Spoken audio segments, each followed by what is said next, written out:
guys, this is me again with the third part of the video analysis. If you haven't watched the previous parts, I encourage you to do so because in this video, I will finally finish the episodic analysis. But I have to warn you that the analysis on these last two episodes will be longer than the previous ones because I think that there is a lot to discuss since it is the climax of the story. So I hope you enjoy listening to me overanalyzing my favorite BL.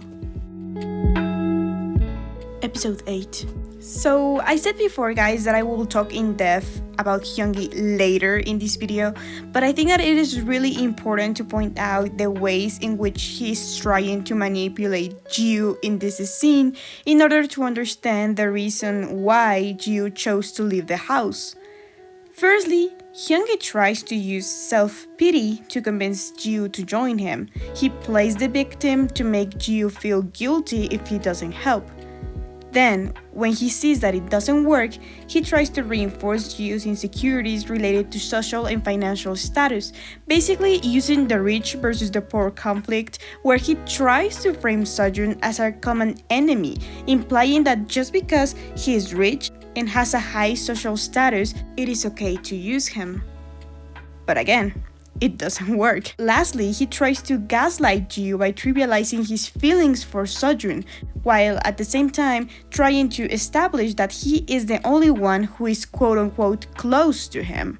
By seeing these manipulations attempts, I assume that one of the reasons why Jiu is a closed and insecure person is because he is close to someone like Hyungi. So probably some of these manipulation techniques may have worked in the past, but not anymore, because now Jiu has experienced what is actual closeness and shared vulnerability. Sejun brings the best out of Jiu, which, as I mentioned in the first video, is his protectiveness and loyalty. So, in an attempt to protect Sejun, he chooses to hurt him. I know, I didn't like either what he said about being grossed out, but I sort of understand why he did it. You see, hurting a person doesn't have to do just with what you're saying, but rather with how much is related to an emotional wound. From what we have seen in the story, Sejun is quite comfortable with his sexual orientation. So if you think about it closely, you would realize that his actual most vulnerable spot is his fear of being used and betrayed. I mean, Sejun has been used not only by his close friends, but also by his own parents. Jiu clearly knows this and is very conscious that if he tells Sejun what's happening, Sejun would eventually pay Hyungi, which means that ultimately Jiu will be helping someone to use the person he loves. Even when he knows how defenseless and vulnerable Sejun feels in these situations. And that's why he chooses the quote-unquote lesser evil. Also, at this point, we know how good Sejun has become at reading Jiu's emotions, so acting as he has internalized homophobia seems like the only possible outcome in which Sejun wouldn't catch him lying, because it would have to do more with Jiu's own perspective on himself rather than his perspective of Sejun. And sadly, if this would be the case, there would be no way in which Sejun could make him change his mind. So, even if something feels off, Sejun has to let him go. But I will be honest, guys, I know I defended Jiu till this moment, but I kinda hated Jiu in this episode the first times I watched the show because he kept saying hurtful things towards Sejun even when I thought that everything was already solved. But around the fourth time I watched it, I started to understand Jiu's motivation. When he's saying all of these hurtful things, he's not angry, but ashamed. He's ashamed that he couldn't protect Sejun from Hyungi's blackmailing. Jiu feels frustrated because things like this will continue to happen due to the nature of Sejun's fame, and he will not have either the money or the power to protect Sejun from these situations. Also, There is a lot of emotional background and possibly the wounds of manipulation that make him feel like he's not enough for Sejun, like this is too good to be true.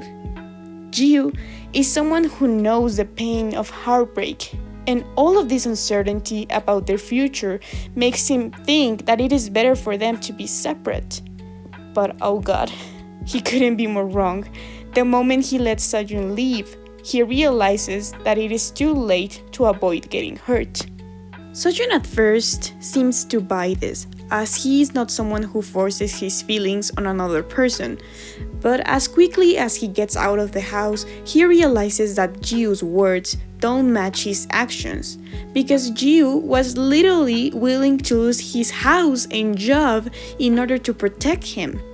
Sejun realizes that it is easier for him to hold on into Jiu because he doesn't need to be protected in the way Jiu would expect, since Sejun is already comforted just by being by Jiu's side. You see, an intimate connection, love, and respect are things that neither money nor social status can buy. Sejun knows better than anyone how rare and precious it is to find someone who feels like home to you. So again, he holds onto Jiu and becomes the shelter that embraces him in his most vulnerable state. Episode 9. Just as I said that episode 4 was one of the reasons why I thought the pacing of the story was perfect, I say the same about episode 9. I mean, the previous BLs before To My Star were structured in a way in which things were built till getting to the main conflict, and once this conflict was solved, there was a re-encounter of the protagonist, a kiss, and the end. And I always felt like something was missing, but I couldn't really complain because of the short format of these BLs. But with To My Star, I was amazed of how well they managed to tie all the loose ends while at the same time giving us a satisfying ending. You see, I think that building a story is sort of like escalating a mountain. Of course, the process of escalating it is really fun, but it's also exhausting because of the emotions we invest in the story. I mean, when our characters are depressed, angry, hurt, or anxious, we feel those emotions too. And of course, as the story reaches its peak, we are already emotionally exhausted. So if things just end abruptly, we don't get the emotional reward corresponding to what we have invested. It is sort of like finally reaching the peak of the mountain and not being able to enjoy the view.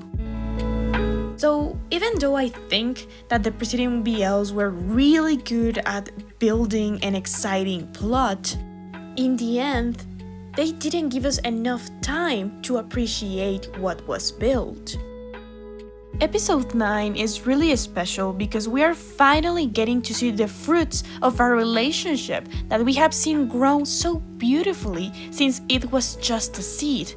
We have time to enjoy, relax, and feel comforted from the journey that we have walked with these characters. One of the most remarkable things about episode 9 is the intimate portrayal of their everyday life.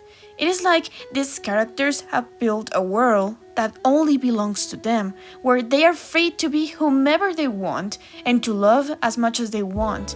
This is a world where things that are quote-unquote trivial acquire meaning and value. A place where things such as cooking and cutting nails are opportunities to express love and affection. I mean, look at Sejun. He's basically living the dream. He has this really sweet gaze during the entire episode. He knows that he's being cherished, loved, and pampered, and he's there for it. But you know, it is not like Jiu is the only one who is being thoughtful towards Sejun. Our precious puppy boy is someone who always looks after Jiu's feelings, such that he will never do anything that may hurt or trouble Jiu. They are a couple that actually communicates their feelings, talks about their future, and sets healthy boundaries, because in their relationship, everything is about respecting and understanding each other. For example, in this scene, we realize that the reason why both of them tried to stop the picture from spreading wasn't that they were uncomfortable with their sexuality and wanted to hide it, but rather they were afraid that the scandal may hurt the other.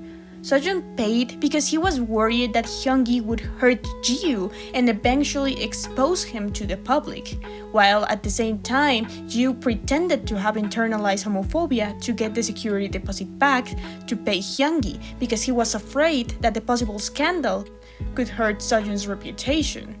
Basically, both of them, in their actions, were deeply thinking about one another. And love is all about that.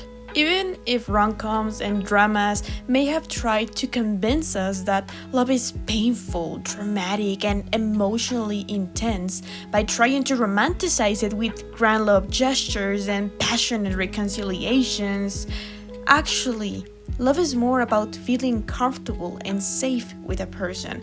It is knowing each other's vulnerabilities and protect them. And I think that To My Star beautifully portrays this kind of comforting love till the very end. Even in the last scene, the key is more than being passionate, is actually tender and full of affection. As I said before, here, in their own world, they are free, safe, and at home in each other's eyes. Guys, I know I said, hey, I'll talk about Hyungi later in this video, but I'm sorry, analyzing these last episodes took me way longer than I expected.